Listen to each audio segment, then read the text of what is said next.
You are watching the New American Media.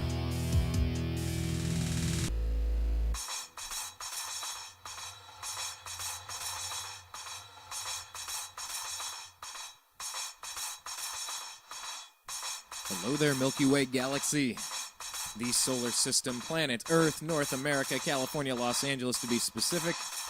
Everywhere else, that's where we're broadcasting from today. My name is Brian Engelman, and you are listening to Agree to Disagree here on the newamericanmedia.com. I want to thank our special guest for the last episode that we did.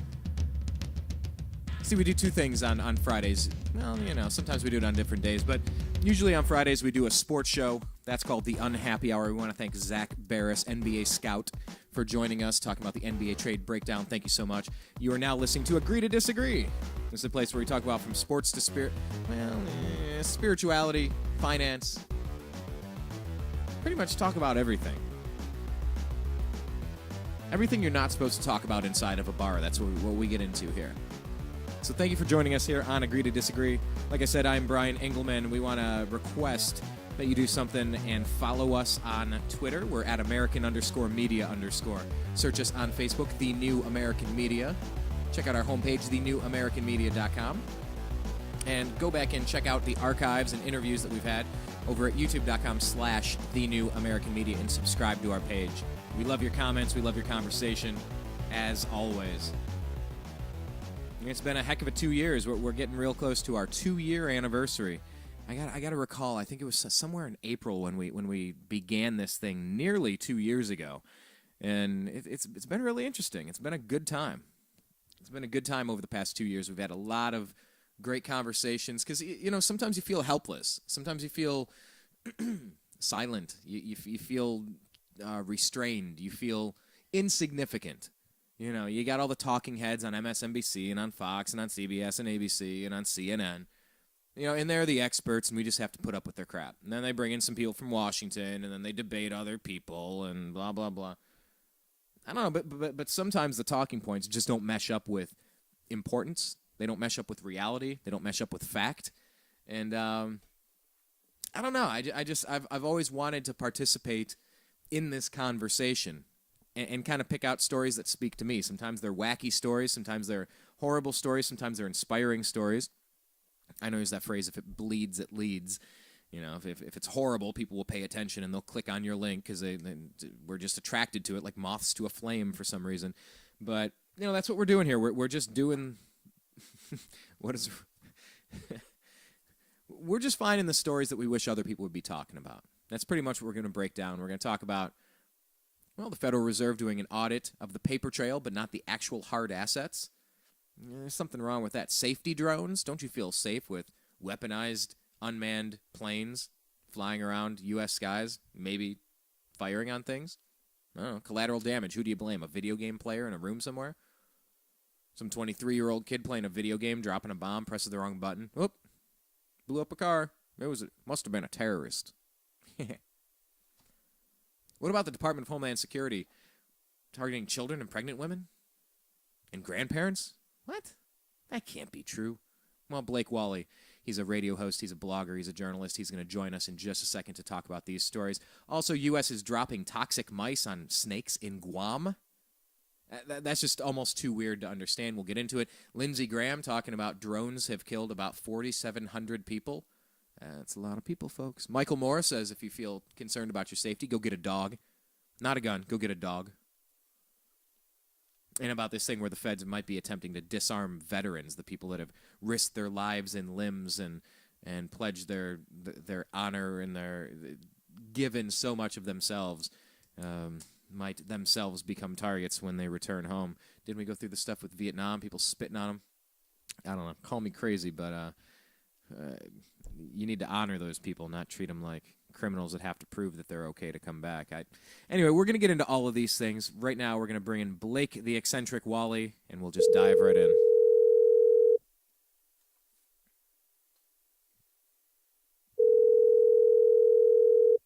Hello. Blake, you are live. Welcome to Agree to Disagree. How you doing today, sir?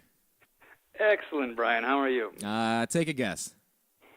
Living the dream. Well, you added a G, so you were close. It's live in.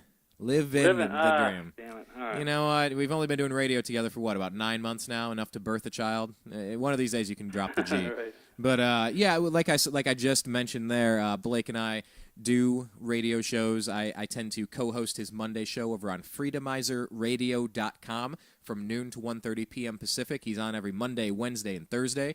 You can check him out there live. You can also sign up for the podcasts. Go to iTunes and search Eccentric Perspective. That's ECCENTRIC Perspective. And you can have those podcasts delivered to you. And he's on Twitter at Eccentric99. Oh, and your homepage, eccentricperspective.com. At least you're consistent. Whoa. It should be the consistentperspective.com. I like that. Good one. Yeah, the same tagline across the board. But, Blake, that's our background. That's our history. And we're doing this. See, this is where I'm not going to play the kazoo again today because come on. I know. This is why I got up and did this. All right, never mind. You'd be playing Call of Duty or playing some Madden right now, or watching the 8th rerun of the same Daily Show if you weren't doing this program. No, but I'm not going to do the kazoo, but this is where we should have some sort of fanfare, some sort of trumpeting or, drum music and introductory music, because we're going to bring in and welcome this segment. We're going to introduce this. It is called the Top News Story Extravaganza, Bonanza, Buffet, Fiesta, and such. All right, excellent. It's a working title. It's evolving every single time we do this program. So this is pretty much where we find the what we think are maybe... I would say the weekly highlights of sorts, but not necessarily the ones that everybody's already familiar with. Some of the ones that kind of slipped under the mainstream radar. So we might not be talking about sequester, right? Right. Yeah, we'll try not to bore anybody with... discussion of, those type of issues, right? Those types of stories that most people just want to turn their TV off. Yeah. Unless, I don't know, maybe there's people out there that are just dying to get more information on sequestration or whatever, but I find it rather dull. But, it's actually a new Ben Swan video talking about sequestration and whether it's austerity or not. It's worth a look. But, Well, what's Ben Swan have to say? I haven't talked to him in a while. He's been on our program before. It has been a while. What's he getting into on the sequester? Fine. I just barely kind of scratched the surface of it. It's just whether it's austerity or not. I saw he does have a new video out, though. But just a little FYI if people want to check that out. But, I wasn't really prepared to talk about sequestration because it's not really my most exciting subject in the world for anybody, I don't think. No, it's not for me either. The president proposes it, and then he complains that this bad thing could happen. It's like, it's your idea, man. Anyway, so let's move past that. You're going to get plenty of sequestration commentary on these other networks. So what do we want to get into? We got a list of about, 10 or 12 stories here. I guess we'll kind of play some volleyball or some tennis or some ping pong, whatever you want to phrase it as. Maybe let you start, go with 2 stories, and I'll bring one, and we'll just kind of go back and forth from here. Sure. All right, so pick your top one. Where do you want to begin today? Not necessarily a top one. I'll just start out basically in order by date, or at least I'll just start it off with this was a article from February 18th. I guess that would be Monday. Just starting the week off, we had one of the good headlines was the Department of Homeland Security has advanced plans for public safety drones. So the Department of Homeland Security is advancing its plan to use surveillance drones for public safety applications, announcing last week that it had received a deluge of, quote, excellent responses from potential vendors and was set to carry out more tests of the technology. So as they reported in July last year, Department of Homeland Security Secretary Janet Napolitano told a House Committee on Homeland Security that the federal agency was, quote, looking at drones that could be utilized to give us situational awareness in a large public safety matter or disaster, despite the fact that the agency had previously indicated it was reticent to use spy drones to keep tabs on public. So, I don't know. There we go. We got public safety drones. Of course, there's always been they'd like to get about, 20,000 or 30,000 in the sky by 2020. So that'll be the new surveillance system. So does everyone feel better that Janet Napolitano and the Department of Homeland Security are going to be keeping us safe by having an eye in the sky at all times? And yes, it is 30,000 drones by 2020. You know what? I want to talk about drones in a second here because that brings up some Fourth Amendment. Oh, yeah, we could dovetail that. Yeah, yeah. But before we do, I think I just want to wrap up the sequestration thing here. If I'm right, let's get into some excruciating detail free of that. Swimming pool, free HBO, ooh, free Willie. Justice is not a frivolous thing, Simpson. It has little, if anything, to do with a disobedient whale. Now let's vote. How are the rest of you voting? Guilty. Okay. How many S's in innocent? Oh. I'm only doing what I think is right. I believe Freddie Quimby should walk out of here a free hotel. So this scene right here is Homer realizes that if the jury is deadlocked, if we're deadlocked, we'll be sequestered at the Springfield Palace Hotel. And so he votes against everybody else just so he can be sequestered. I'm sorry, I was struggling to find that exact quote, and it was right after the one. Well, it's difficult to make sequestration entertaining. So, I tried real hard by connecting the Simpsons to it, but I had no idea Homer Simpson would even discuss such matters. Sequestered in the Springfield Palace Hotel. Woohoo! Okay, so the story you were just talking about all these it just reminds me of this. There's something called the Fourth Amendment, and I think it's about time that we formally petition our government for a redress of grievances on this issue. Let me just explain. The right of the people to be secure in their persons, houses, papers, and effects against unreasonable searches and seizures shall not be violated, and no warrants shall issue but upon probable cause, supported by oath or affirmation, and particularly describing the place to be searched and the persons or things to be seized. What about spy drones patrolling the skies coincides and makes it think that it's okay under Fourth Amendment provisions to just live in a police state? I mean, it's the Fourth Amendment. You have the right to speak. You have the right to protect yourself with guns. The fourth most important thing is you can't be hassled and spied on by people. You can't be shaken down, grabbed by your ankles, and shaken until your change falls out, or spied on while you're in the shower, or spied on when your laptop's open, or spied on with GPS tracking when you're going places, or spied on when all of your emails are read, or spied on when your telephone calls are recorded. I mean, we have a Fourth Amendment against this type of stuff, Blake. Your first story it brings me right back to this Orwellian nightmare that I don't see anyone concerned about it. I don't see enough people concerned about this. Don't you feel safer that you're being protected from potential terrorist attacks when you've got these things up in the sky? I mean, they're not going to go after you unless you're actually doing something wrong, Brian. Unless you're the terrorist. Right. Depending on how they want to define the word terrorist, yes. Yeah, well, didn't Department of Homeland Security recently define terrorist or potential terrorist in very offensive terms? I don't know how else to say that. That's one of the big stories of the week. I don't know if you want to talk about that now, or we want to. Let's save jump that for later. No, let's jump to that one if we could. All right, because let's do it. They do dovetail together, like you said. I mean, a lot of these are all related on loss of civil liberties. Well, I'm not doing anything wrong. I've got nothing to worry about, right? That's what a lot of people say. Yeah, I hear what you're saying, but apparently they have maybe not seen this story, and this one has been out this week, causing quite the uproar. I'm actually not necessarily going to cover the original issue because it's been there's been some developments. So it's hot off the press today, this Friday here. We've got the Department of Homeland Security contractor has apologized for selling shooting targets of children.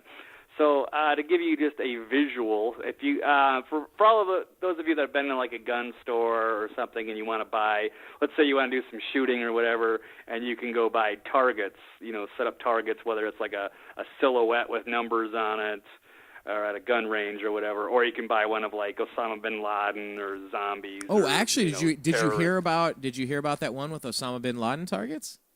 We didn't even discuss this, but you just reminded me about it. Have you heard?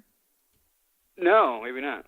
Oh, okay. Because there was recently a backlash and I don't know, an uproar. So in Detroit, Michigan, sorry, I don't mean to distract you too much here, but this just came out and I had no idea we were going to talk about it.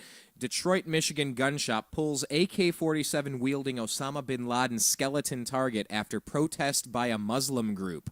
Target Sports stopped selling the target, says Dawood Walid, executive director of the Michigan chapter of the Council on American Islamic Relations, or CARE, after, quote, I had a spirited conversation with a family member of the owner, end quote. Walid says he is going to try to get Ohio-based Thompson Target, which makes the target, to stop selling it on its site, too. So they don't like the image of the skeletoned and bearded, cartoonish AK-47 wielding Osama bin Laden target at gun ranges. Just in case you were curious. Yeah. That's I did not know that, but because that's like a popular target that people go by. He looks like an Islamic skeleton in garb, because it's a skeleton with a beard holding an AK, and then it's got like this yellow and red target. It's really goofy. That's odd, because I mean I've seen some ones that actually do look like a full-scale picture of Bin Laden. So I'm curious. That's not even the one they're talking about. It's something else that's even looks less resemblant, and they're creating an uproar over it. Yeah. So let's get back to yours. I definitely distracted you there, but let's bring it back on track. The disturbing one about this is so everyone's seen these targets, or a lot of people have, or know what I'm talking about. The problem is a DHS contractor out of Minneapolis, I believe, started making targets of pregnant women, children, and old people, and they're all holding guns, and they're there for target practice. And not only that, they spent $2 million on these. They're called what was the name? No More Hesitation is the name for this series of pictures that shows, that when there's like a gun range or whatever, and when they do police training or whatever, they might have targets pop up, but you also have to be able to pick your targets, and they maybe usually pop up like women or children or something, and you get penalized for shooting them. But in this case, they want you to shoot them, I guess, to deal with unusual situations that may present.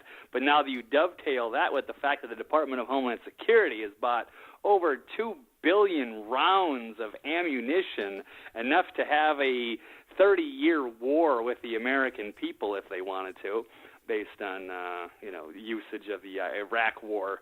But the point, or you could also say it's like that's six or seven bullets per man, woman, and child that live in the United States with that many rounds of ammunition. So what are they gearing up for? Are they getting ready for a civil unrest, a economic collapse? Are they preparing to shoot women and children? Anybody with a gun?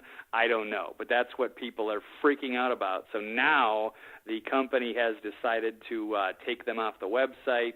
And I'm not 100% on here, but looks like they might be stopping the sale of these things. And Department of Homeland Security, not only buying all the ammunition, but why are they gearing up to buy targets, to spending $2 million so their agents can shoot at old people and pregnant women and children? I'm looking at these pictures. I'm looking at these pictures right now. You have a little boy with a real gun. Well, this is what I thought was funny on that, because I'm from Minnesota, and the rival, college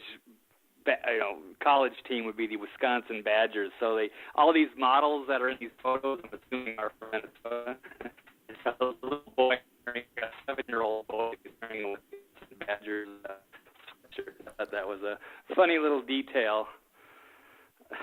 But that would be like you if they were based out of Cuyahoga County, and the little boy was wearing a Pittsburgh Steelers jersey or something. Now, that's about the equivalent. Well, if you're wearing a Steelers jersey in that area, or a LeBron James jersey in that area, you might have people taking shots at you. No, I'm kidding. Right. Sports is fun rooting, not actual life and death stuff. But I mean, you look at this and you say, well, why would DHS do this? And it's a little boy with a real gun, and then there's an older man in the home with a shotgun. Then there's another one, an older man with a shotgun. And then there's an older woman with a gun. And there's a pregnant woman with a gun. There's a young mother on a playground with a gun. A young And her 2 school-aged girl. Oh, yes, her 2 children behind her.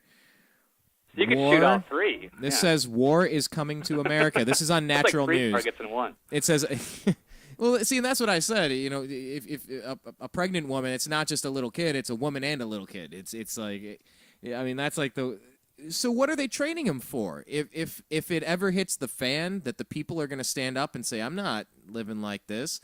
Like they just want to get them ready to shoot on American citizens defending life, liberty, the pursuit of happiness, the Bill of Rights. On this site, it's on naturalnews.com. It says, war is coming to America. I hope you understand where this is all headed. This is from Natural News. I hope you understand where this is all headed. A government does not buy 1.6 billion bullets for no reason. By my calculations, it's enough for a 7-year war with the American people. Of course, jeez. Right. So just to follow up on that, the product line specifically was originally requested and designed by the law enforcement community to train police officers for unusually complex situations where split-second decisions could lead to unnecessary loss of life. But where do you get the split-second decisions? Because according to this, you basically just shoot anything with a gun. So I don't really understand, because usually you got to be trained. That's why you have different kinds of targets pop up. So you want to differentiate the innocents from the actual gun people, and now you're just basically shooting everything that moves. So I don't get it. Yeah. See, that's a creepy little story there, because on its surface, no big deal, right? On its surface. Well, no, I don't even know that. No, it's not even that. It's just like, why somebody caught wind of this and reported it. Luckily reported it to the press, and of course the mainstream media I don't think has touched this at all. But the alternative media certainly ran with it. Kudos to Paul Joseph Watson and the staff. So yeah, interesting. So luckily and of course just within that week. So I mean that's how powerful the media can be when people pay attention to this stuff and get involved. Well, so once you disconnect from the shut 'em propaganda, once you disconnect from the propaganda outlets, then things start to happen. Right. Because you're not going to hear about this on Fox. You're not going to hear about it on MSNBC or CBS or NBC. You're just not. No, I'm not going to talk. Yeah, I'm not. And why? How does that happen? How does the Homeland Security buy 2 billion rounds of ammo and shooting it and training to shoot women and children, and it doesn't make a news story, right? And they're going to be talking about sequestration. Yeah. No. At least they got their priorities straight, right? It reminds me of that scene in Men in Black. You know which one I'm talking about, right? Oh yeah. The first Men in Black. Can you describe it? I just want to hear your recollection of this scene. All right. In the very first Men in Black movie, you have Tommy Lee Jones is getting ready to retire, so he's looking for a replacement agent, and he ends up finding a gritty New York cop who supposedly was, appeared to, without getting too much into the story, appeared to be a good candidate. So he brought him in to be one of the new Men in Black against the other agents that were there. And yes, after they did their questionnaire, they went to the shooting gallery to show their skills with a gun, and then that's when a lot of people might remember that's when they showed all these various targets popping up, and it was all these crazy-looking aliens and stuff.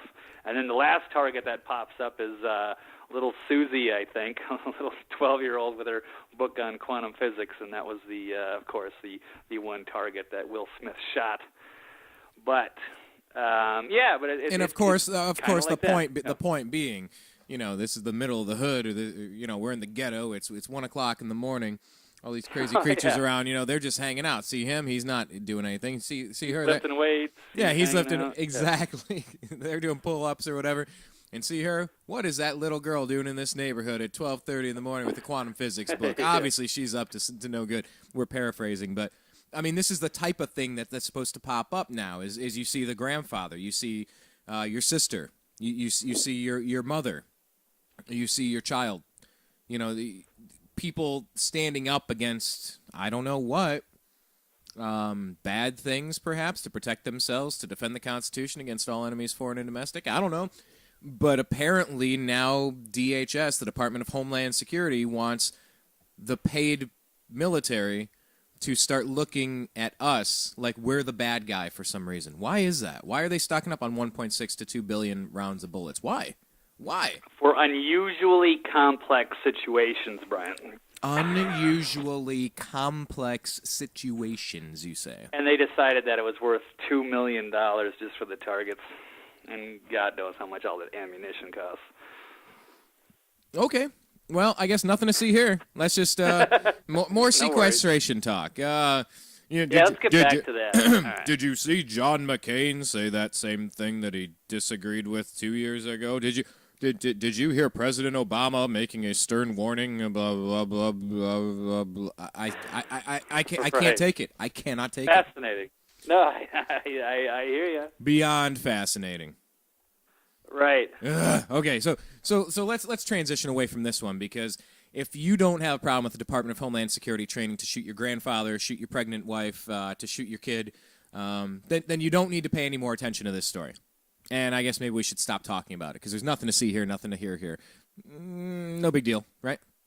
We're blowing this out of proportion. We're conspiracy theorists. We're wackadoodles. We're nutters. We're nut jobs. We're lunatic fringe. We're crazy right-wing extremists, even though you're a left-wing extremist. But you're an anarchist, but I'm a fascist, or I'm a Nazi, or you're an anarchist, or a Marxist, or so, right? Am I forgetting any adjectives that people could throw darts at and claim that we are? I think you got some of the good ones. Tinfoil hat wearers. Oh, yes. Like that. Yes, tinfoil hat. Yep. Well, that's a good one. I'm ashamed I forgot about that. But so where do we make our hard pivot? We're talking about DHS teaching people to shoot at children and pregnant women. That's fantastic. No hesitation there. I mean, there's a good segue here, either to the Michael Moore story or to the feds disarming veterans. We got a couple of these stories queued up, so you can pick your you can pick your pivot moment here. And let me start. Yeah, I'll start with the federal government moves to disarm veterans. So it's no secret that the Department of Homeland Security, another the reoccurring theme here, the DHS. Where is this? Hold on. Where is this article coming from? This is Kurt Nimmo. This is out of InfoWars, and this is also today, Friday. Okay, go ahead. February 22nd. So it's no secret that the Department of Homeland Security considers returning veterans a threat to the established order. Now, they said as much back in 2009 when they wrote a report exposed by Alex Jones and the alternative media. Quote, returning veterans possess combat skills and experience that are attractive to right-wing extremists. I guess that's the unusually, or you could say unusually complex skill sets. Right, situations, yeah. Right. So the DHS is concerned that right-wing extremists will attempt to recruit and radicalize veterans in order to boost their violent capacities. From their own memo. To boost their violent capacities. Oh my God! Right. Aren't these people on the front lines fighting and dying for our country? But now they have violent capacities that must be restrained and. Yeah, once they realize that they were basically used as pawns for all the government's dirty work, they come back and they're a little disgruntled, and now becomes the slippery slope. Are they medicated? Have they seen combat? Do they have any post-traumatic stress disorder? Do they have any other ailments, mental issues, or whatever? And the issue is they're going to make these determinations of incompetency, and that's what some of these departments. That's what these letters going out to the troops, these Department of Veterans Affairs. So I guess they're going to start determining, on a basis by some bureaucrat at the VA is going to determine whether you are allowed to own a gun or not, or whether you are deemed, quote, incompetent for whatever reason they might say for any kind of psychiatric evaluation. So. Which could be anything they decide. So that becomes the slippery slope of incompetence. Slippery slope. By the way, what if you return from combat duty and you've done some things and you've seen some things? How many of them do you think are gruntled compared to those that are disgruntled? What percentage of gruntled returning veterans would you say that there would be? Just theoretically, what percentage of returning U.S. veterans would self-identify as being gruntled? Or let me phrase this another way. Has anyone in the history of existence phrased themselves to feel gruntled? Because I've never really heard it. You know what? I've never actually heard anybody use the word gruntled without the word. So, I mean, you'd think that as a real word. I've just never actually seen it used outside of disgruntled. Yeah, I just did a search on it on the search engine, and I got a lot of people saying, well, how can disgruntled be a word if gruntled isn't a word? And so I think from now on we're going to have to do like a gruntled segment. I don't know what we're going to do with it, but we just got to remember to do something with gruntled. But yes, okay, so that they're targeting returning veterans as being potentially dangerous, and so what's the end game here? What are they trying to do? They just want to target and identify, or restrict and constrain, or perhaps cast aspersions and shadows and shady things and just hurl accusations and insults, and it could be a number of things. Well, they're the good guys. They represent all that is good, the Department of Homeland Security. So, you know, I guess anything they deemed as a threat, you know, we have to respect their decision. Because, you know, I look at what's going on in our society, and just the Ponzi scheme that everything is, and the fact that everyone wants to do good, but nobody really wants to do it. So they say, yeah, taxes or something, and let somebody else do it, or take from that guy. He has something, give it to him. You know, for me, I actually drove past this guy, and I had to call the police. I couldn't tell if he was injured. I couldn't tell if he was just homeless or on drugs or mentally. He was a wreck. I called out to him. I stopped my car near where I live in Los Angeles, and I said, hey, are you okay? And I saw he moved his leg and he moved his hand. I thought he's either drunk or maybe he might be injured. I called the police and gave him the identity. You know, and it dawned on me right then that guy, look, I don't even know what he's into. I don't know if he's high on heroin, PCP, methamphetamines. I don't know if he's on cocaine, if he's stoned out of his mind, drunk. I have no idea. I don't know if he's physically disabled, if he has emotional issues where he needs medication. I don't know if he's a returning war vet with PTSD or CTE or something like that. But I realize that guy is not able to function in society. That guy needs some help. That guy legitimately is not taking care of himself or cannot take care of himself. That is one of the few people I think should get some assistance. That guy needs it. Holy crap, that guy needs it. Yeah. And then I think of returning military veterans. I think of anyone in the Marines, the Army, the Navy, the Air Force, you know, any branch of service. When these people who have risked everything that they have, left their families for untold numbers of months, put so much stress on themselves, seen horrible stuff, had to do horrible things, and you know, doing the job that I did not want to do. I did not want to sign up for that. I had family members that did. God bless them and thank them for their service, and I legitimately mean thank you for your service. But returning veterans should be treated with the most pristine level of respect that we can even fathom. They shouldn't be looked at as potentially bad guys. I mean, what kind of monster is going to send people out to just do one of the most difficult jobs you could ever imagine, and then have them come back and then give them grief about it? I mean, that is so offensive to me, Blake. It is so offensive to me. No, I completely agree with that. So, but they deem them as a threat when they come back, and that they might not feel as, you know, they might have lost some of the, I don't know, they're disenchanted, I guess, with the government and the things that they had to do for causes that maybe were not as clear when they got there. So, yeah, so then they want to take their guns away, their rights away, perhaps, but they do see them as a threat because if there was any ever pushback against the government, if there ever was a real move to secede from the Union, maybe overthrow the federal government, if there's a financial collapse, of course, the people that are the most well-trained, that could, defend or do what have you, or have the kind of skills that it would take to,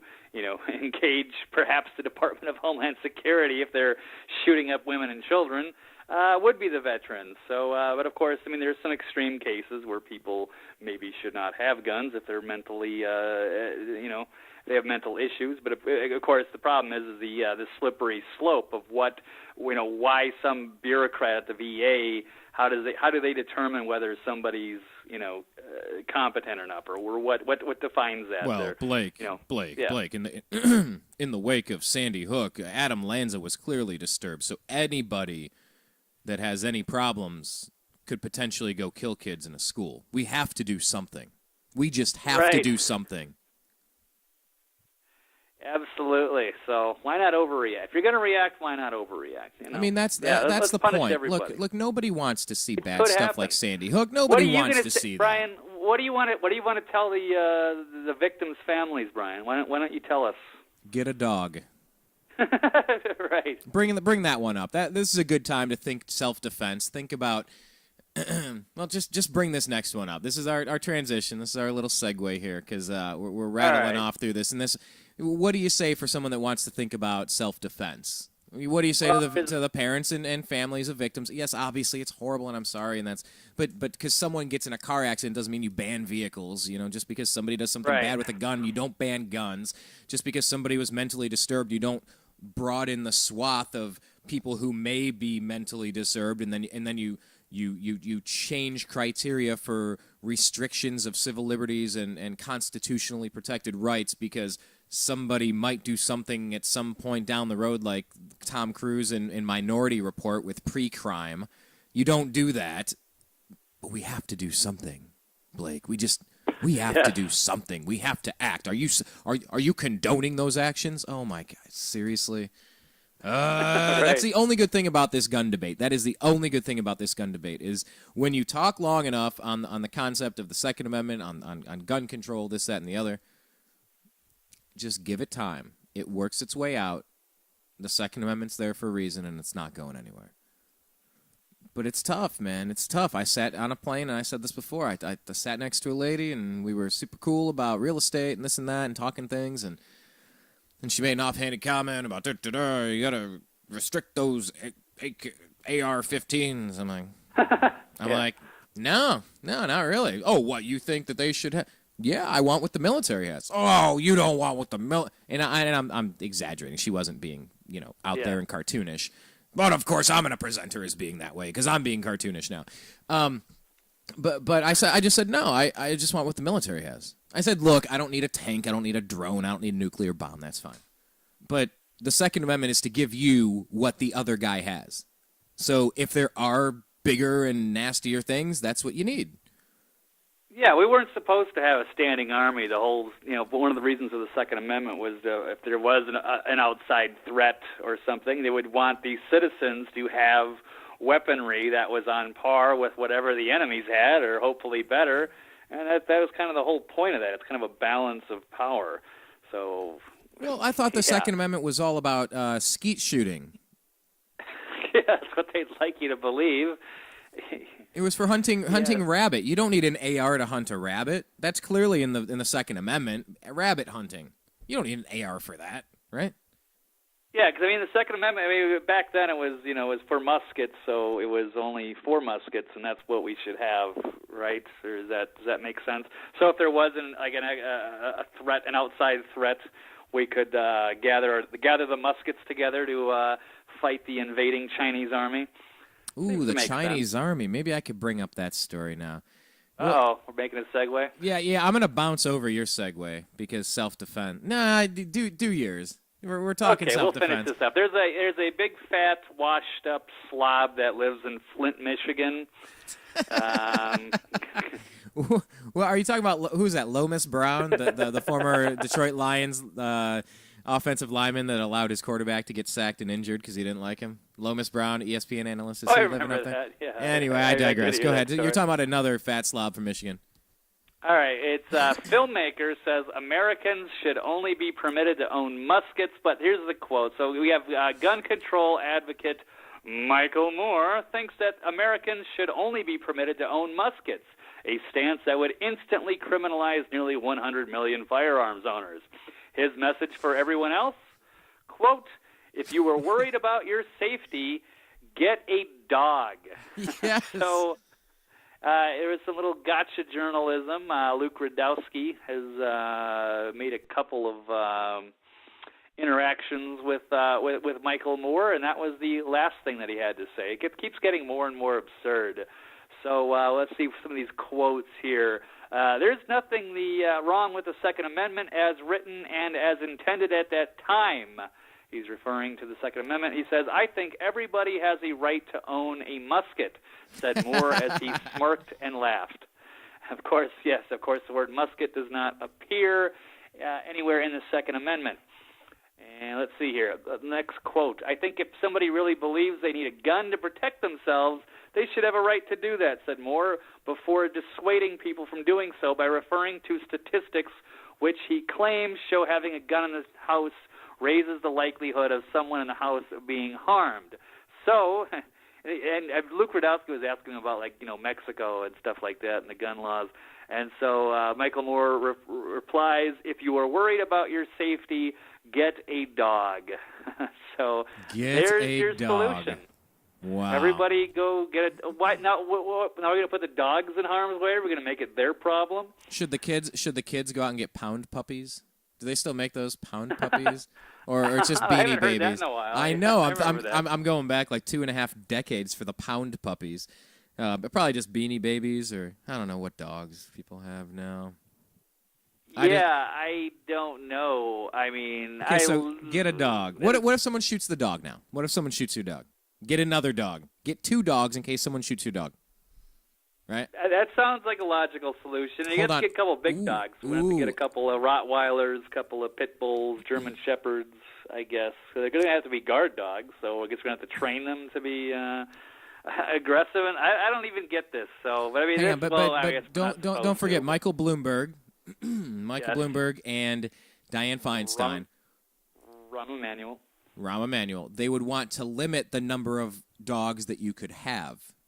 So you wouldn't be able to have as many dogs as you want. Carbon footprint. Al Gore. Not the carbon footprint. Hang on, we're working up to the green initiatives. First, we got to deal with this.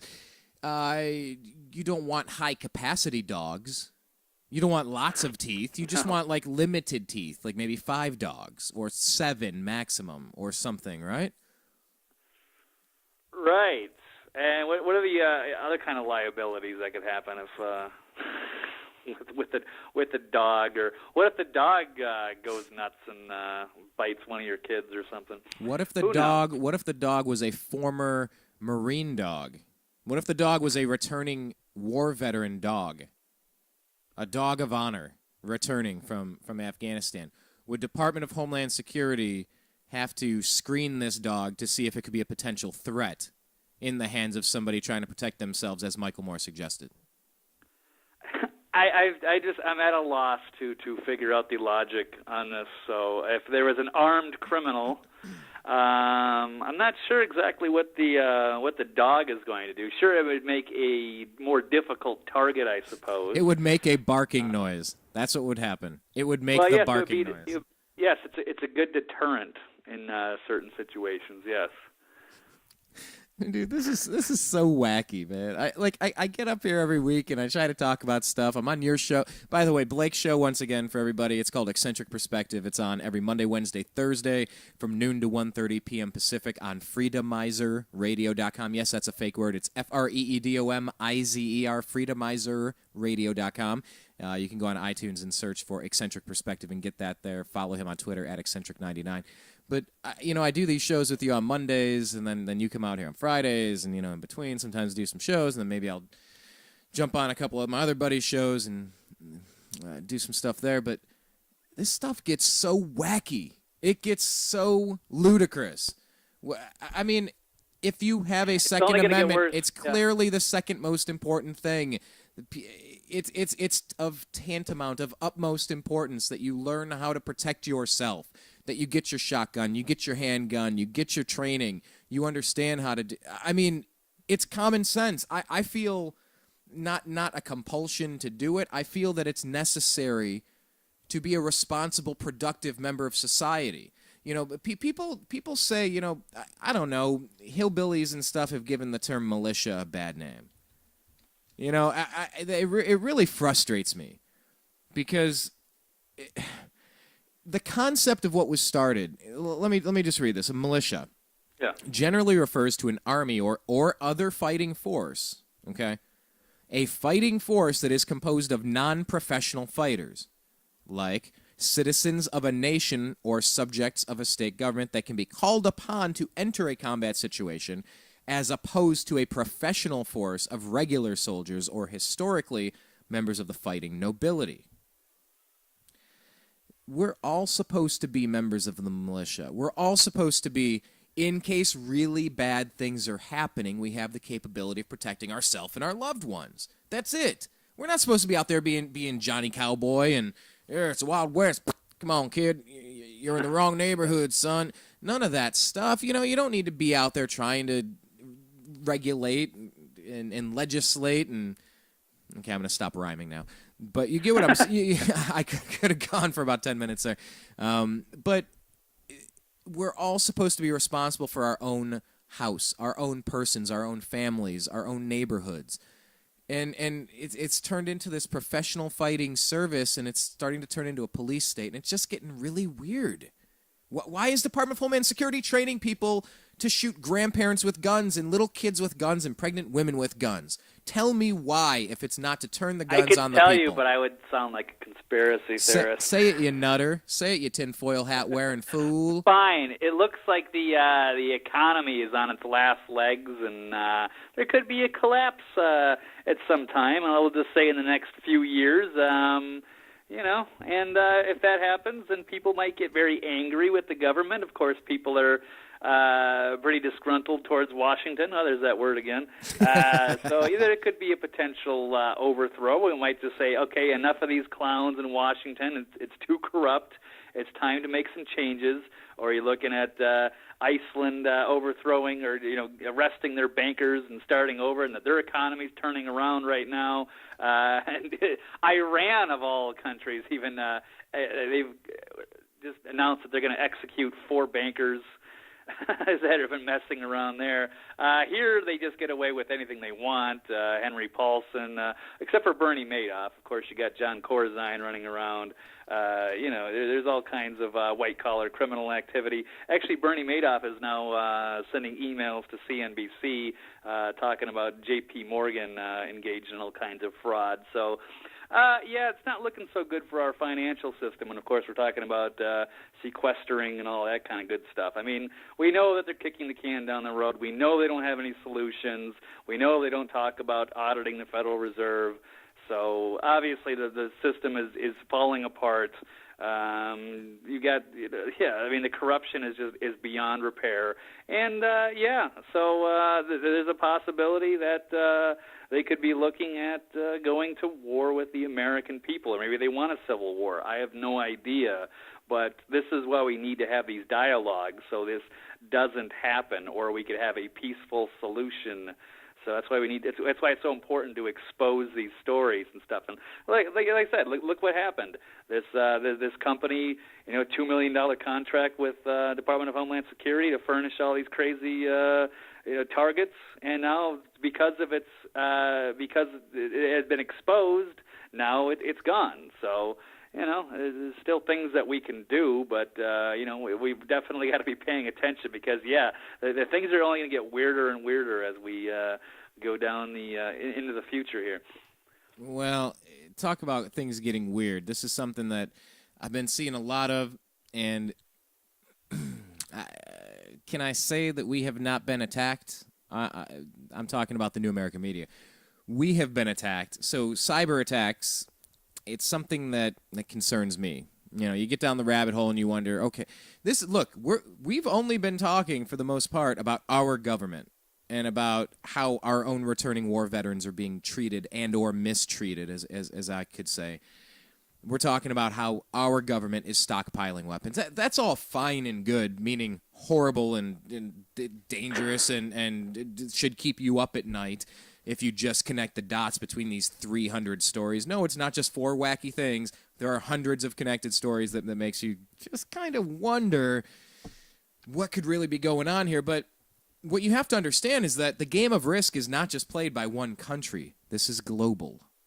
This isn't just our people in Congress. What a bunch of clowns. No, not just that. This is a global game, Blake.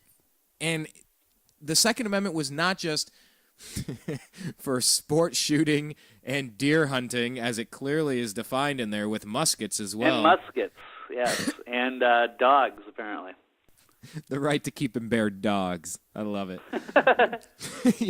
But only 5 dogs. 5 or less dogs. Because you don't... Anyway. I think that's too many. That's too many. That's a carbon footprint, Brian. Maybe 2. But 2 at the most. But only one of them can be like a big attack dog. So that's what, like 8 paws? 2 dogs, 8 paws. How many teeth? We got to keep doing the math here. But this is a global game.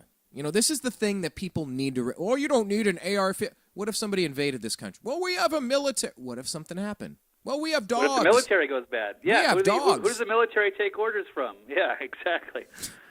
That's the thing that people just never want to address or think that, yes, it's about all enemies, foreign and domestic. And, yes, you don't know. If the government could be used for bad, and when obviously the Department of Homeland Security, I don't know what they're preparing for, but it doesn't look good. So the fact that they want to take all of our guns away is a little bit alarming, I think, when they're arming to the teeth, and they want to disarm us at the same time because Adam Lanza shot up a school. Right. Which is a horrible thing, but doesn't really seem like the... we should ban we should ban bicycles because Lance Armstrong doped. I agree. We should ban prosthetic limbs because Oscar Pistorius shot somebody. A little bit of a stretch, but fair enough. Okay. Well, now you're using a running term, a little pun with stretching, I suppose. But I digress with that. Yeah, I know. But you know, yes, I'm being totally ridiculous here. I understand that. But, I mean, to go back to this story, before I get into China real quick, could you imagine Department of Homeland Security paying $2 million to develop this stuff where they're shooting at grandparents with shotguns in their own homes, where they're shooting at pregnant women, where they're shooting at little children, so that there's no hesitation to shoot on the American people? Could you just... Yeah, because... Well, yeah, and a good point, because if you imagine, like, somebody at the gun store buying targets, if you saw somebody, you would question the gun store if they were ever selling something like that. And then you question the person that bought it.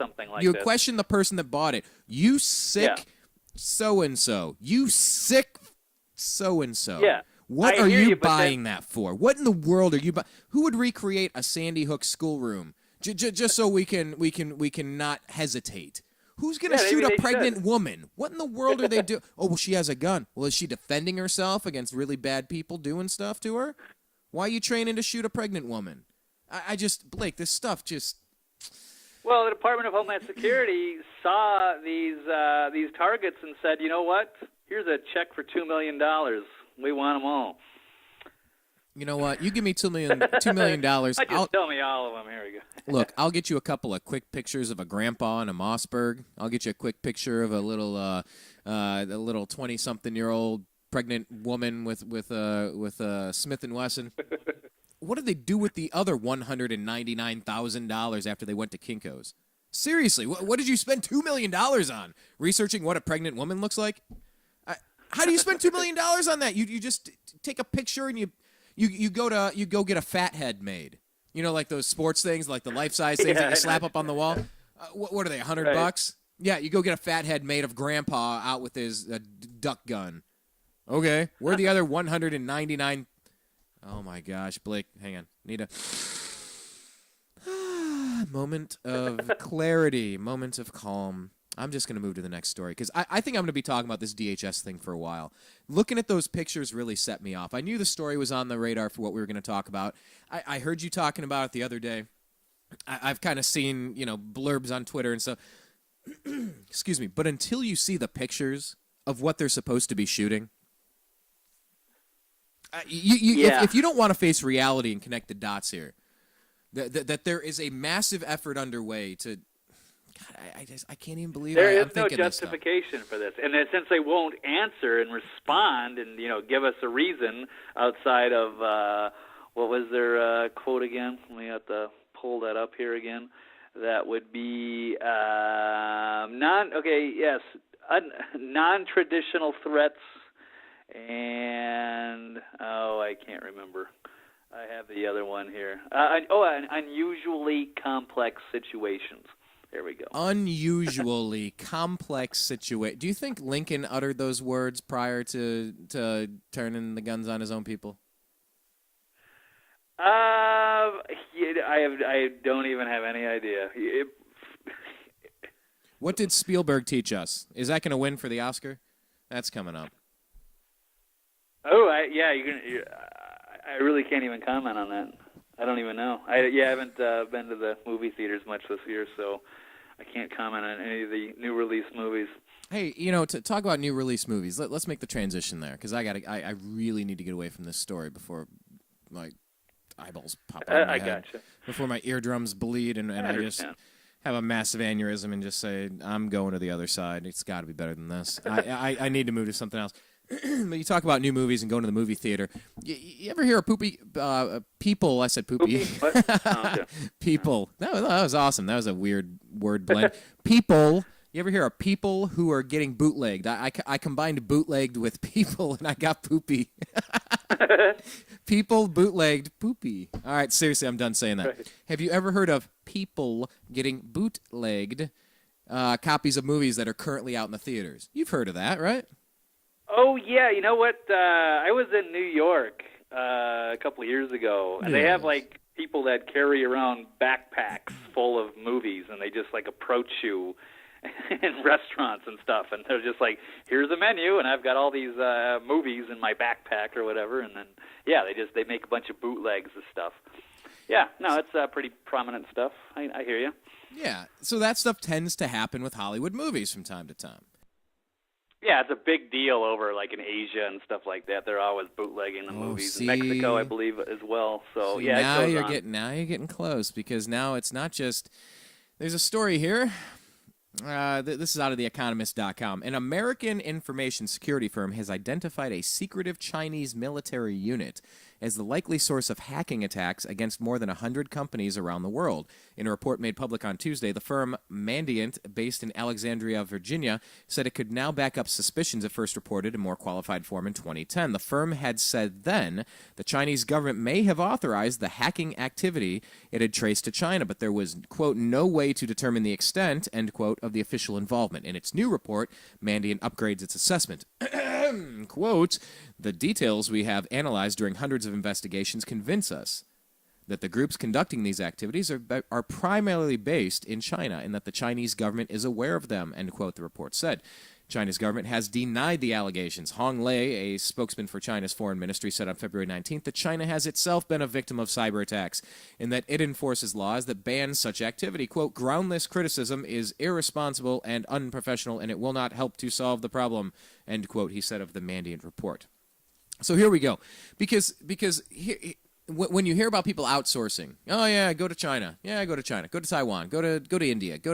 Now, especially in China, you have to sign these forms most of the time where you have to turn over your blueprints. You have to turn over all of your operational materials in order to operate in that plant. Yes, you're getting dirt cheap labor so you can sell your product dirt cheap, but then what they do is they take your information, they bootleg it, and then they turn around and do a knockoff version of their own, and they've stolen your technology. All your research and development, gone out the window. You've outsourced American jobs. The people you went to high school with, maybe not the rocket scientists, but not the criminals either. Those people used to be able to work at a decent little job down the street. They used to be able to work at a little factory making things. Now it's all outsourced overseas, and then all the technology is stolen, and then they send cheap knockoffs back our way anyway. Do you hear what I'm saying, Blake? Now I get what you're saying.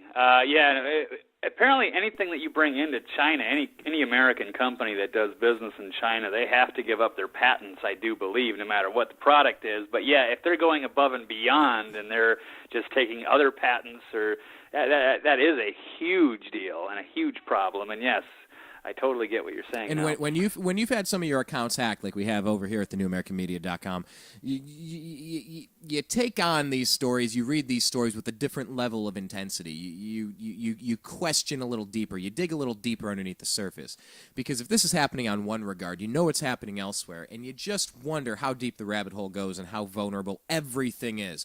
Let me just say, the people that say, "Oh, the U.S. could never be invaded," "Oh, well, nothing bad ever could happen," nah. Let me just propose a scenario to you real quick. Turn the power off for 3 days in Las Vegas, Blake. What happens? I mean, all of the power for 3 days. What would happen in Las Vegas?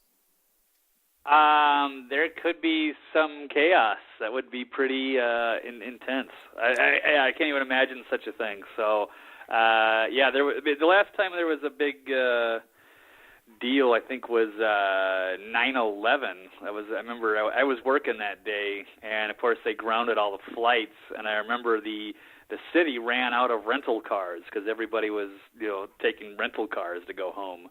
So I remember, that was a big deal. So you're talking about that multiplied for people without any power. There wouldn't even be any point to hanging out in the casinos. There wouldn't be any food.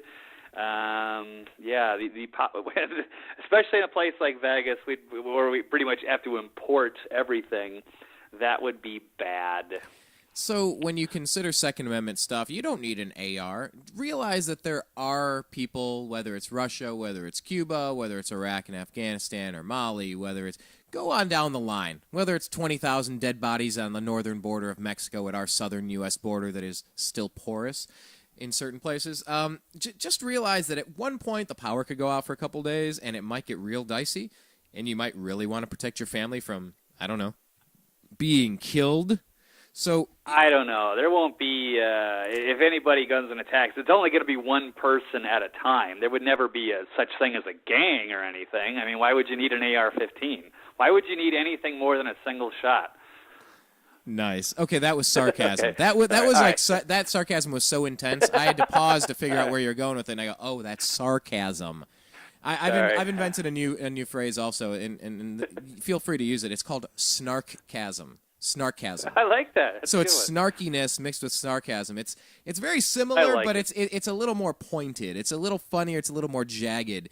It cuts you on the way out too. Is kind of what it is. But let me wrap up this China story, because yeah, exactly. It's not like bad people would team up to do more bad things. You don't need come on. You don't need a multiple shot self-defense thing. Only one person could ever attack you.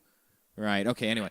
Okay. So back to China. According to this report, a Shanghai-based unit of the People's Liberation Army General Staff Department, known as Unit 61398, say it with me, Unit 61398.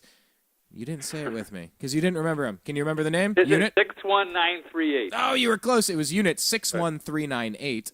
Is staffed by hundreds and possibly thousands of people. Sorry, I didn't tell you that there was going to be a quiz on that. That was unfair.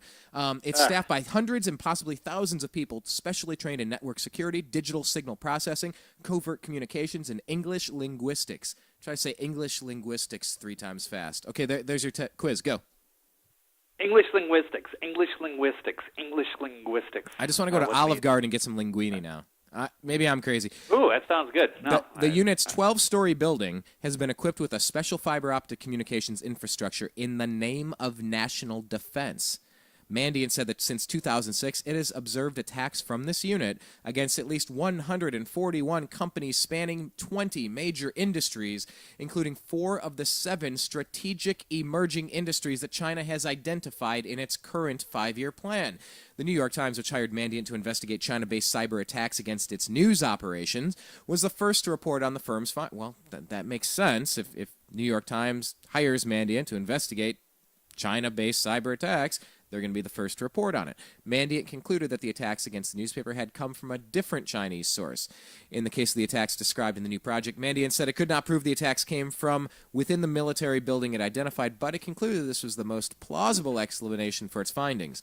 Now, I get there's a little bit of weapons of mass destruction kind of word play in there, but it says either they are coming from inside the unit 61398, say it with me, 61398, or the people who run the most controlled, most monitored internet networks in the world are clueless about thousands of people generating attacks from this one neighborhood. So I'm just putting it out there, folks. When countries that have bought up all of our paper, I did it again. Fake paper turned into faper. I'm blending words today. Excellent. Faper, fake paper money, the fiat currency. China owns a lot of our debt. And what if they don't like that they realize we're devaluing the currency because we have no legitimate concern about paying them back with actual value of what we borrowed in the first place? And what if they, I don't know, did a massive banking transfer one day where everybody woke up because at 3 in the morning, or no, it would probably be at 9:11 in the morning, right? Right. It would have to be 9:11 or something, or 6:66, which would be 11:38. 7:16, right? 7:16 would be like 6:66. So if you add 16, I didn't even think of that. All right. yeah. So take a look for that number. But I mean, just imagine you wake up and all of the money from every connected online account has been drained to zero. China says, "Yeah, we're cool. Peace out. Come get it. Thanks for repaying our debt." I think they'd be doing us a favor. I think that would actually work towards our benefit. Yeah. Tell me how my be like, well. Tell me how the grandparents living on a fixed income are going to benefit by waking up and having nothing in their bank account. Well, everybody would be reset to nothing, so it would just kind of balance out, and then it would just be kind of a, And I mean, obviously, you might. Well, you're a fan of the Iceland program. You're a fan of the Iceland program, at least in theory. Yeah. Explain that again. Basically, what the Iceland did would be, let's say, the equivalent of. Well, I'm just going to give you a scenario. Like, let's just say if we said, you know what, we said to the Federal Reserve, you know what, we don't owe this debt, and we wrote off the $17 trillion or whatever, and we arrested Ben Bernanke and Tim Geithner and Henry Paulson and the Goldman Sachs gang and Jamie Dimon and Lloyd Blankfein, and we could sit here and go down the list. John Corzine. Madoff's the only one that's actually in jail right now, and he's trying to rat out J.P. Morgan. So, they basically said, no, we don't owe this stuff, and we're going to arrest these people that have been, pulling off all these little financial shenanigans and destroying the economy. So, and the derivatives crisis and all that. Yeah, so basically playing fast and loose with everyone's money. And they said no, and now their economy's red hot. They're growing. They're doing well. And you can only imagine how things would be better here if we did the same thing. If we said, hey, well, you know what? I don't like this banking system. Let's start it over. Let's nationalize it. Let's do whatever. According to the Constitution, the Congress is the only one supposed to be printing the money anyway. Coining not currency. Some foreign not some foreign private bank like we have.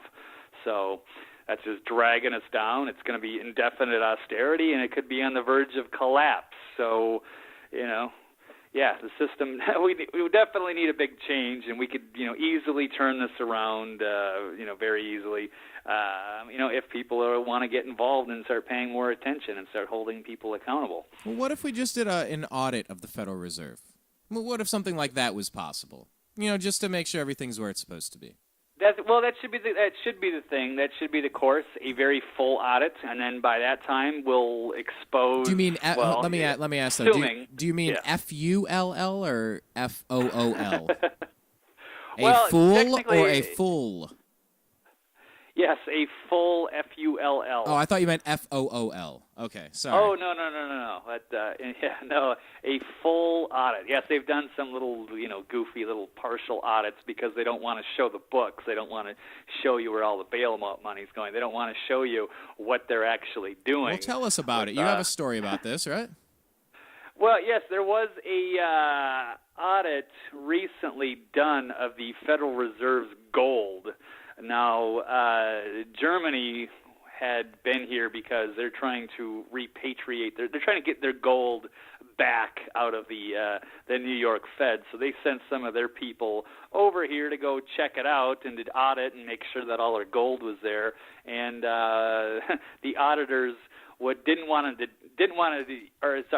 Federal Reserve was like, no, we don't want to, we'll show you a little bit of it, but, don't worry because we've got all the paperwork here, so everything's fine. Which would be like, going to your bank and you want to look at your safety deposit box because you got some stuff in there. And then the banker says, don't worry about it. No, we can't show you. But rest assured, we've got all the bookkeeping done. We can show you the numbers. Everything's safe and fine. Yeah, I would probably rest assured knowing that my stuff might not be there anymore. That would probably make me rest assured. Yeah, I suppose. That's a good idea. Yeah, right. So, but I guess there was a Treasury decided to do an audit of the Federal Reserve's gold. Who runs the Treasury, by the way? Who runs the Treasury?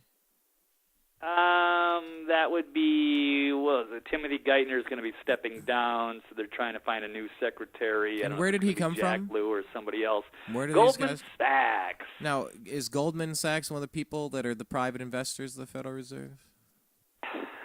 Or wait, we don't know because we don't get to see that list, right? Well, yeah, we don't really get to see what really goes on. I thought that's a government agency. How a sausage is made. I thought that's a government agency. It's federal, right? The Treasury technically is part of the government, but the Federal Reserve has almost nothing to do with the federal government. It's just called federal, but that's where it ends. Okay. So the Treasury decided to audit the Federal Reserve, which is just pretty much a joke. You want to see somebody independent. You want to see an independent group that does the auditing, but not in this case. So they went in, and I can just check out this article here. It's by Lee Rogers. It says the U.S. Treasury just released a new report claiming to have performed an audit of the U.S. gold held by the Federal Reserve. But to be blunt, the report is a complete joke. The report says that the Treasury's Office of Inspector General performed an audit of the U.S. Treasury's schedule of U.S. gold reserves held by the Federal Reserve. So in other words, the report states that they performed an audit of a paper trail and not the actual gold itself. Unbelievable, Blake. Yes. This is just unbelievable. This is one of these days where I'm just like pulling my eyebrows out. I'm just like I'm trying to keep my head from. Dude. No, I hear you, and also to say that Fort Knox, where everyone thinks that is all this gold, it's supposed to be audited every single year, but it hasn't been audited since 1974, which has prompted a number of theories to suggest that there might not be. There could be some gold there, but some people think that there might not be any, and of course, they don't want to show us the gold at the New York Fed either. So we're sort of kind of trying to figure out where is this gold. So it's pretty alarming. So yeah, they're going to do an audit, and you would think it'd be pretty easy to just go into a room and count a bunch of gold bars. It'd be pretty simple multiplication, I think, for most people. But no, they just decided to look at the paper trail, which doesn't really make any sense. So I don't know. I don't know if people have done audits before or what that entails. Brian, didn't you say you've had to do audits before? What kind of audits? What kind of audits, Matt? Did you say you had to do an audit like at you said at the bar? You count inventory. Yeah. So I've been a bartender. Just to give an example. Yeah, go ahead. Yeah, it's not every day. It's not every week. Yeah, maybe once a year, maybe. Yeah. Once a year, once a month, 4 times a year on every quarter. The GM comes in, and they actually bring out their scale, and they weigh and measure every single last ounce of each bottle in the storage room. And, well, those are going to be full bottles most of the time. Yeah. In case, I'm not going to get too specific. Yeah, they usually got to full weigh bottles. the doghouse and the speed racks and all that. Yeah, and then they weigh all of the bottles that are out inside of the bar, and they compare it with the notes of what product they said they've gone through. Are bottles missing? Are they over pouring? Are they under pouring? Not likely. But that's what they do. You actually have to go hands on to get a taste of things, not a taste, but you actually have to weigh and physically measure everything to see, am I getting an accurate representation? Or does the GM come in and go, hey, Jimmy, what kind of numbers you got? Tell me those numbers. I don't know why I sound like Foghorn Leghorn, but I'll stop it. It's all good. But yeah, you don't ask them, give me the numbers. Okay, good, then I'm sure those numbers are correct. I'm going to go now. Well, why did you come there if you're not going to double-check his numbers? Your job is to double-check. Your job is to Yeah, 'cause actually count his counting. I've been through a similar experience before. I used to work at Office Max when I was in high school, and I remember when we had to do an audit, and it was a huge ordeal, and they had to call some special people in, and then all of the workers, we had to go through every aisle, this big warehouse of a store, and count every single little office product, go through every unopened box, and count everything up. It was a big ordeal. We didn't. They could have saved us a lot of time if the U.S. Treasury would have came in. They just would have came in and looked at the computer and looked at the paperwork and been on their way. So what's the whole point? So you're saying it's but those... You think, good. No, but I mean, it's so sad because it would be so easy to count, uniform gold bars in a big rack. If they're 9 bars high, and 10 bars wide. I mean, it's really a very simple task, I would think, to do a basic audit of gold bars. But apparently, they were unable to do so. But they said it's okay because the paperwork's fine. Well, Blake, let's just say if those clowns in Congress are in charge of getting it done. Das hier ist der DJ 3000. Legt automatisch CDs auf und hat 3 unterschiedliche Variationen von. This is the quote this is the quote I'm trying to play you. It's the DJ 3000 from The Simpsons. And it's in German. I remember that. It's in German. Oh, I know. I remember that. It's one of the few ones I remember, yes. Did you hear about those clowns? So what they do is this woman comes in and threatens the 2 local disc jockeys. Hey, if you don't shape up, we're going to replace you with the DJ 3000. And it's this big clunky machine. She presses a button and the machine says, did you hear about those clowns in Congress? What a bunch of clowns. And the one DJ looks at the other and goes, wow, how do they stay so current? The joke is because they're always clowns in Congress. They're always clowns. Oh, and it was in German. Hey, let's just listen to it in German. This is horrible and ridiculous. Das hier ist der DJ 3000. Legt automatisch CDs auf und hat 3 unterschiedliche Variationen von sinnlosem Gequatsche. 80er, 90er und mehr Superhits von heute. Und Sie kriegen Kulthit aus den 80ern von Phil Collins. Der beste Verkehrs- und Blitzdienst. Das Gerät ist einsame Klasse. Leise, den Apparat nicht loben. Quiet. Don't compliment the machine. Oh, that's hilarious. Sorry. Anyway, I was just trying to say, I've not had much luck with my Simpsons lines today. I'm usually really good at this, but everything I'm finding is either in German or right after the quote I'm looking for. So sorry about that. Okay. So anyway, we're coming down to all of the auditing, and they're just not going to audit. They're just going to, let's just do a paper trail. Make sure that the fake paper about the fake paper leads us to the fake place where things really aren't. I mean, I couldn't write a story and get a kid to believe this crap. But, all right, let's just keep going. 1 foot in front of the other. No big deal, right? Right. Nothing to see here. Nothing to see here. Happy little worker bees. Happy little worker bees. System is not going to collapse. Everything's hunky-dory, super cool, fine. Right? Nothing to worry about. There's absolutely nothing alarming. Everybody just calm down.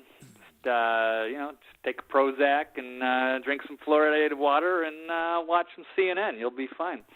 And wear your tinfoil hat, apparently, Blake. What's your problem with all that stuff? No, okay, here's something to worry about. I like this story. This is something a little different.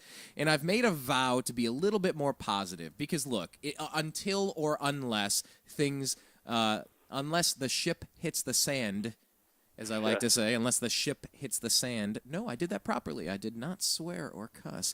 I'm going to try to be a little bit more positive and try to give a little bit more...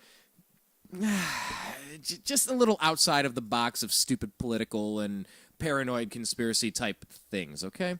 But this one is just bizarre beyond belief. I want to tell you about this one. U.S. government plans to airdrop toxic mice to fight a snake invasion. That's almost as good as Manti Te'o's fake girlfriend dies. I'm a big fan of goofy headlines. I'm a big fan of goofy headlines. U.S. government plans to airdrop toxic mice to fight snake invasion. Yeah, toxic is a little bit maybe not the appropriate word in that case because it's toxic to the. Well, I don't want to ruin the story here, but it's not as toxic to. Blake, I think we get it. You're dropping mice and then the snakes. But you're not. I mean, this isn't like a game of Clue. Right. Anyway, okay, so let me just tell you about this. Guam is being overrun by millions of snakes. The U.S. government hopes airdropping drugged dead mice can solve the problem. Oh, boy. Brown tree snakes came to Guam, naturally on a plane and on boats. In the 60 years since they arrived, the brown tree snake has ate almost all of the birds. There are only a few hundred birds left on the island. The decimation of the bird population, in turn, has led to an explosion in the spider population. During rainy season, there are 40 times more webs on Guam than on nearby islands. The snakes, which can grow to 10 feet long, have also been biting residents and even knocking out electricity by slithering onto power lines. The poison... This is such a goofy... I mean, it's ecosystem. I get it. It's nature. It happens. Yeah. But this is so goofy. The snakes, which can grow to 10 feet long, biting residents, even knocking out electricity by slithering onto power lines. The poisoned mice targeting the snakes will be attached to little parachutes, with the hopes, it says which, but they meant with the hopes, that they get caught up in the trees where the snakes live. The National Wildlife Research Center is working on developing a more sophisticated solution. As a first step in development of an artificial... Whoa, I don't know that word. Attractant? I guess it's just attractant. NWRC scientists successfully characterized the odor of dead and decomposing mice. The next step will be to develop a suitable matrix in which this mouse essence can be embedded. Have you ever met people like out at a club and you swear they're wearing something like mouse essence? Something that smells like a dead and decomposing mouse? Hey, have you ever found that? Because maybe, yeah, the cologne they sell out at the those little vending machines in the bathroom, yeah. I'm not kidding you. I was on an elevator with this old person, and we had to hold our breath and run out of the elevator. It was, I don't know what was going on. Anyway, back to the story. Chemical cues involved in brown tree snake behavior, however, are complex. Complex. Didn't we hear the word complex today once already? Something about a complex situation, a complex scenario. Always. So shoot the pregnant woman or the little child or something. Oh, yes. Let me pull that up. Yes. The unusually complex situation. Oh, yes. Here, let me change it. Chemical cues involving the brown tree snake behavior, however, are unusually complex. And cues that elicit strong responses in the lab often have diminished effects in the field. So far, da-da-da-da-da-da.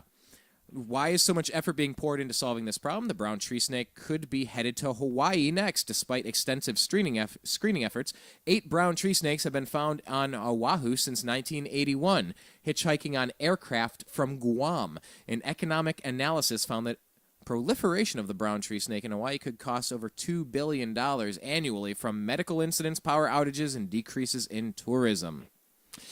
So this just kind of reminds me of something, Blake. What are your thoughts on this off the top of your head? Okay, well, there's 2 incidents I can think of off the top of my head where these things have gone wrong. One, and I don't know them specifically. I remember one was involving this thing called a cane toad. That they try to bring these when they have like a problem in an ecosystem, and like they got in Guam right now, the snakes are overrunning and eating all the birds, and they got to introduce a new predator or whatever. In one case there was a cane toad that was used, and then I think that was in Australia, and then that ended up becoming an even bigger pest. And then there was another case that had something to do with snakes and some sort of rodent, I think I heard about.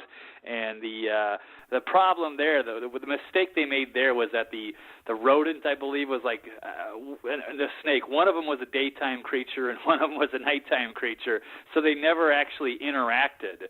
So it didn't actually have any effect, and of course they went wild too. So yeah, it's a very tricky situation when you're going to try to balance out an ecosystem somewhere, and things can go wrong.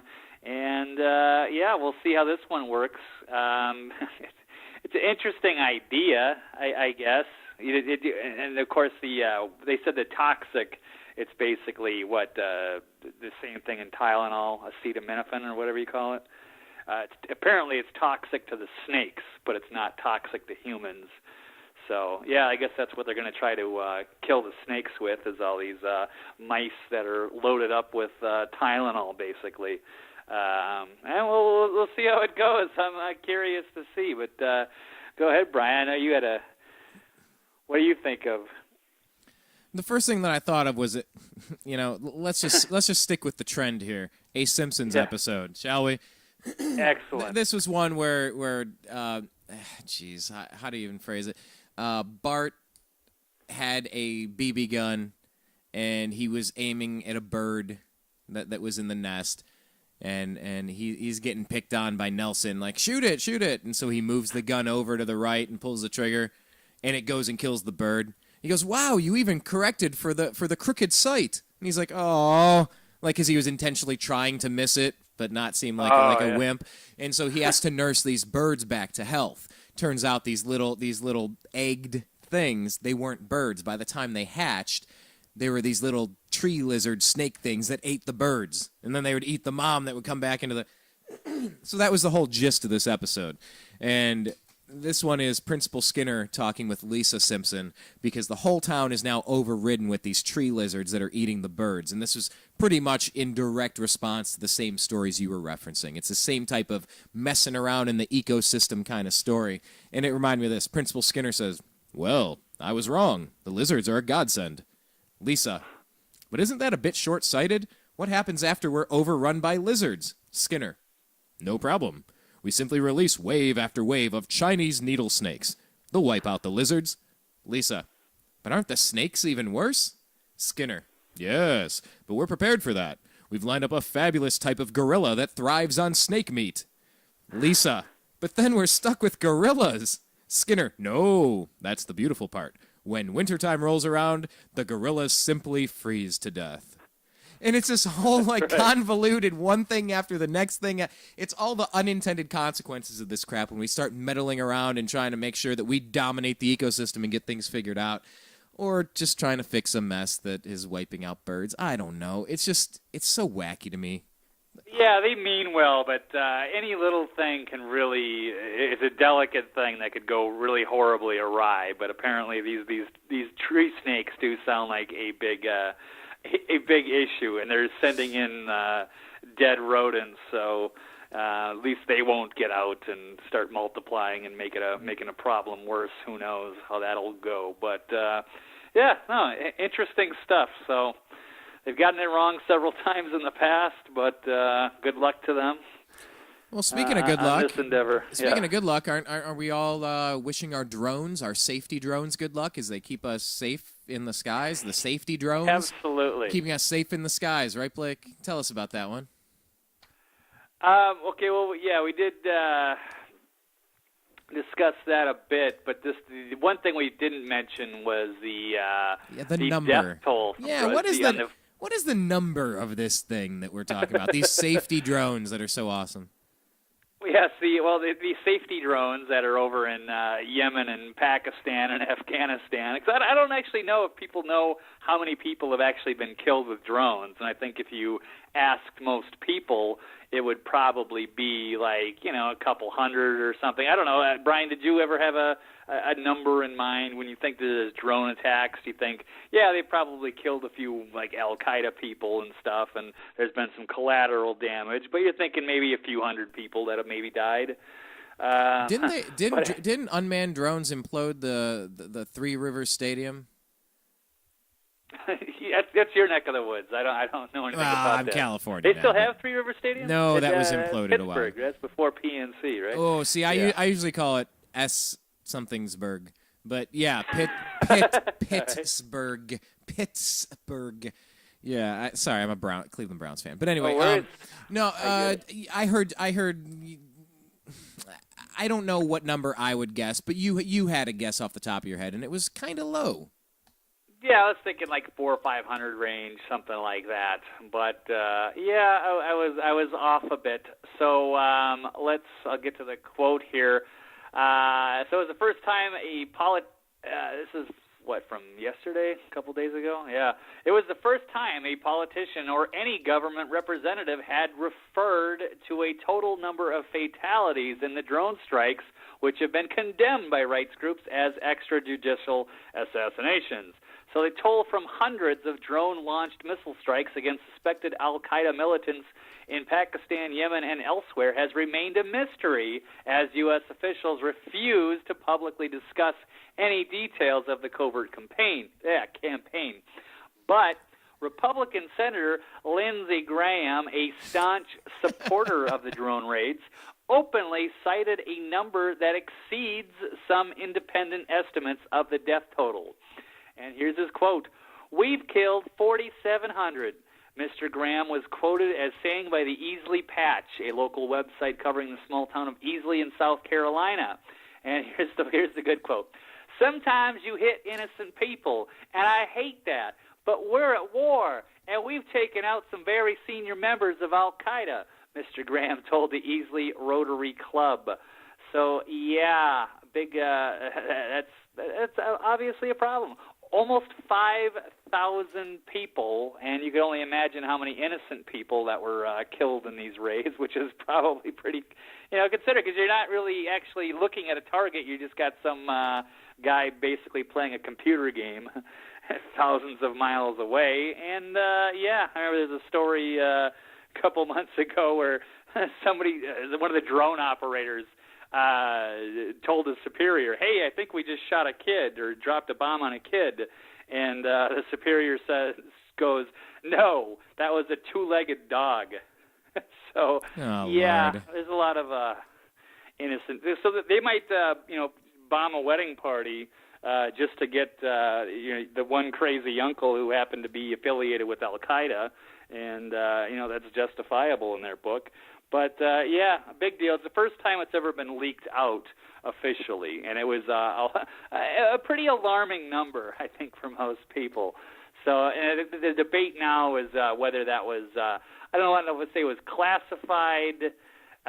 He did not, so I don't know if he divulged classified information, but, it's certainly, most people weren't familiar that it was really that high.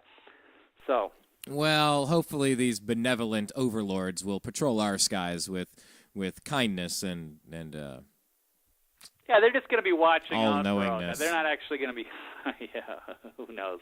We just got to trust them. I mean, they're not going to tell us, like, with you're buying up all the ammunition and, shooting at women and children and stuff. So, but I'm sure we can believe them, and everything's fine if they want to put drones in the skies here, or 30,000 drones by the year 2020. I'm sure that we got nothing to worry about, Brian. I never worry about anything anymore. That's what I'm thinking. I never worry about anything anymore. Doesn't that sound like a good idea? Yeah, I guess they it could be. I know. That was my version of sarcasm, Blake. That was my version of sarcasm right there. Okay. I wouldn't do this show if I wasn't worried every single day about these goofy things. I guess I don't worry because there's only so much you can do. All you can do is make yourself right with your God if you believe there's a God. Whatever your personal spirituality is, get right with that. Try to get a little healthier than yesterday, within reason. You don't need to be crazy Try to about laugh it. a little. Yeah, There you go. that's why I brought up The Simpsons. Man, I think I failed like 8 times with The Simpsons. I brought up 2 of the wrong YouTube clips. One was in German, and then I had to read and try to be Skinner. And I failed at being Lisa. But, well, it's better than Lisa in German.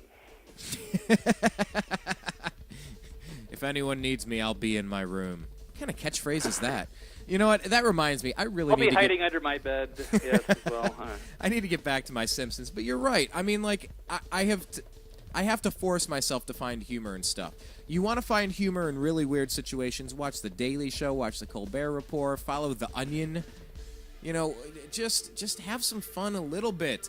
Because if it's just constant, nonstop doom and gloom, I mean, you're going to carry that around with you all day. And I'm not here to, like, really give you a lifetime pep talk or anything. But at some point, you got to just laugh at this stuff or else you'll go crazy. And that doesn't make sense. By the way, DHS and NSA, I don't mean literally, I'm talking figuratively crazy. I'm just saying, yeah, how do you phrase that? Anyway, I digress. But, Blake, that's all I have time for today. You can hear the music in the background, all that percussion-y goodness. Oh, yeah.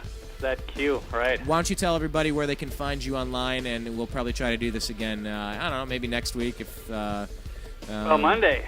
Yeah, maybe Monday, too. I'll be on your show. Tell everybody where they can find you. All right, eccentricperspective.com is the website. Of course, I'm at Eccentric99 on Twitter. I have the Eccentric Perspective radio show that is Monday, Wednesday, and Thursday, 12 to 1:30 Pacific on Freedomizer Radio. You can also catch the podcast by going to iTunes and searching Eccentric Perspective. Thank you, Brian. Very cool, man. Well, Blake, hey, you have a really good weekend. I know we're going to have a lot to talk about on Monday. I'm looking forward to it. And Absolutely. like I said, man, I appreciate you connecting with us as often as you do just to kind of help find and pull these stories out and talk about it, because one person tells 2, tells 10, tells 10,000, tells a million, and we can quickly find these things. And if if these things aren't true, if they're over-exaggerated, if they're blown out of proportion, we'll find that out too. We're not trying to lie to anyone or fearmonger anyone into any crap. We're just finding things that wow, why didn't we hear about this before? And that's why we do our show. So, Blake, thank you very much for joining us. And like you said, make sure you link up with him on Twitter. He's at Eccentric99.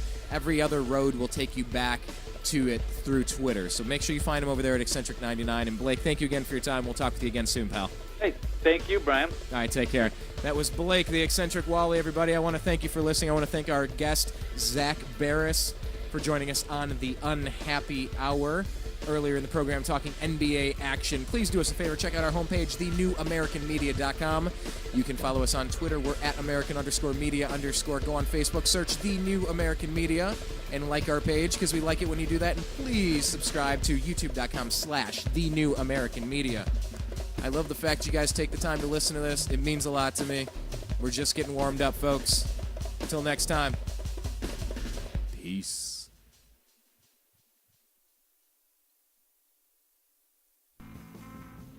You are listening to The New American Media.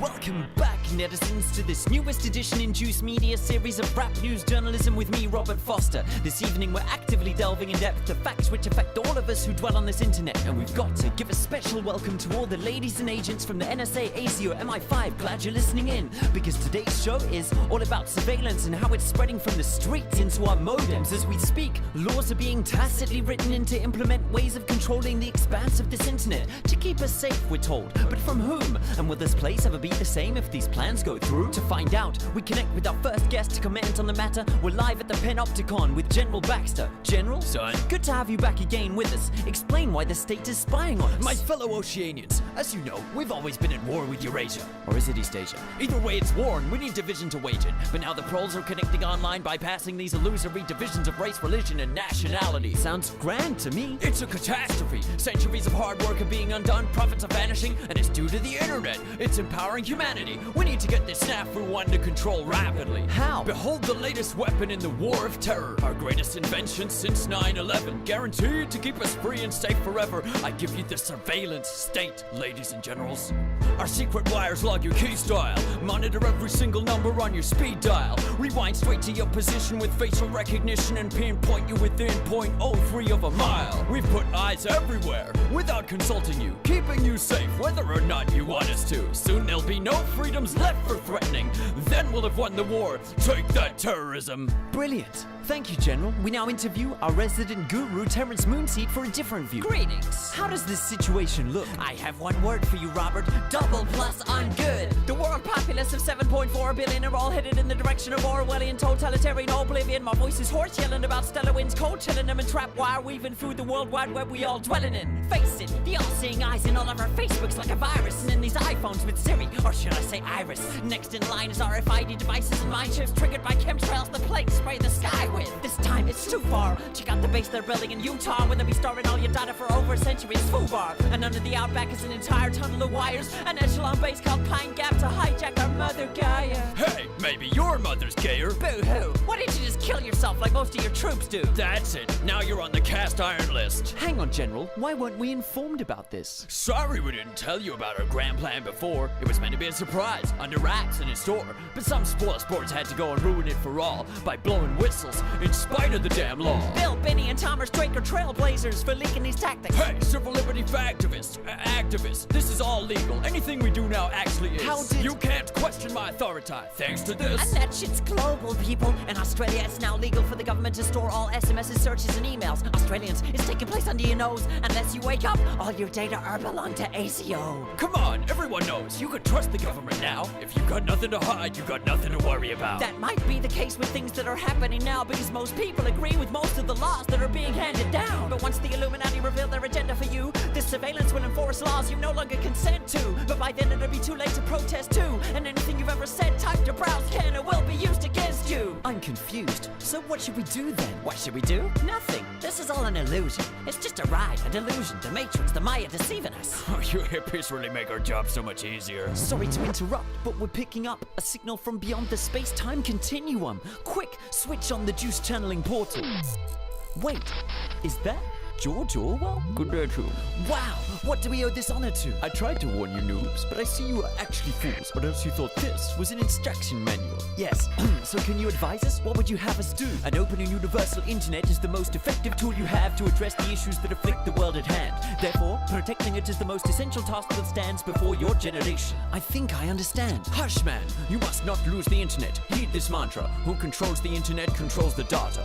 And who controls the data controls the future. We're losing you. I leave you with a tool to use. An onion? Don't be simple, Robert. This is but a simile. It stands for Tor. Tor? Google it. It's for anonymity. This onion router open network helps considerably against tyranny, but its abilities only work if all you use it consistently. And even if you don't use it, run it so its force swells. Thanks, Mr. Orwell. From now on, call me George Torwell. If we'd had such tools when I wrote this, well, it would have been so much simpler to tell Big Brother to go f*** himself. The mother sucking piece of shit. Thanks, George Torwell, for manifesting direct from this memory hole of history to impress on us these messages. We're told we need safety, which is precious, yes. But can a society that can enforce all its laws ever progress? Hindsight shows that many figures guilty of thought crime turned out to be luminaries and heroes before their time. But if a surveillance state had reigned then in this form and design, just think of all the progress we may have all been denied. Could lobbies for women's or gay rights have appeared and thrived? Would revolutionary ideals have materialized? Would science have pioneered or even survived if every word had been monitored by thought police and spies? Big Brother brings chilling effects, freezing our collective hopes. He doesn't protect our safety, but protects the status quo and threatens this internet, the one channel yet uncontrolled, whose openness we are now called upon to effect and uphold.